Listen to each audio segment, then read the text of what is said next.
how difficult it is for people who even might share our views that it's a very simple question to fight against the bureaucracy, and how far radical gender theory has actually gone into all the departments across the country at the moment. Well, Alex, I mean, there's an election on Saturday. Don't Labor and the Greens on their party platforms make it clear that men can be women? And they're pushing for this to be taught in schools.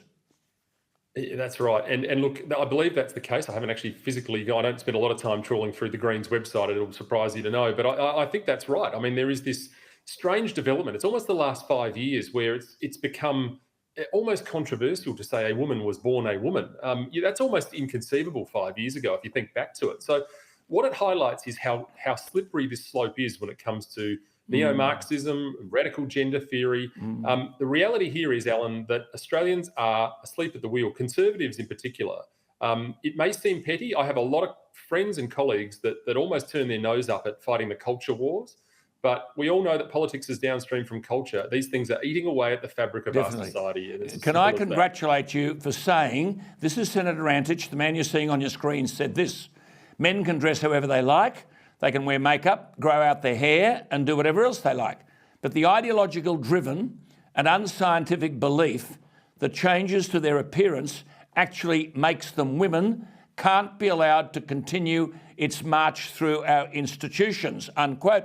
But Senator Antic, are these institutions going to accept that a woman is a biological female? Well, look, Ellen, it doesn't look like at any time in the near future. And of course, if we get a Labor Greens government on Saturday, that is going to turbocharge. We can be pretty well assured of that.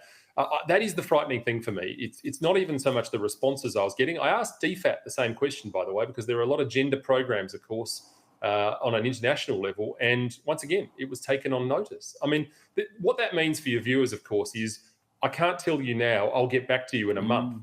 I think this is endemic through our bureaucracy. And I think that the sooner we wake up and we start cleaning that up, my suggestion has been a universal definition, because as much as I hate government interference with this sort of thing, sometimes you need to tell the bureaucrats how it's going to be, and we can't muck around with this stuff anymore.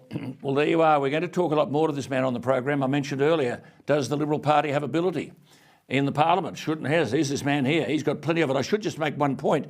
In New South Wales, I think I've made this point to you before, we have the disturbing circumstance that parents are not informed if a child discusses gender transition with school staff, and in many instances, teachers keep this information confidential.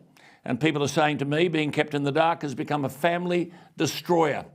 Alex, it's good to talk to you about these issues. We've got to keep talking about them. We can't afford to give up the fight. Thank you for your time. Congratulations on what you do, and all the best in the future. We'll talk more.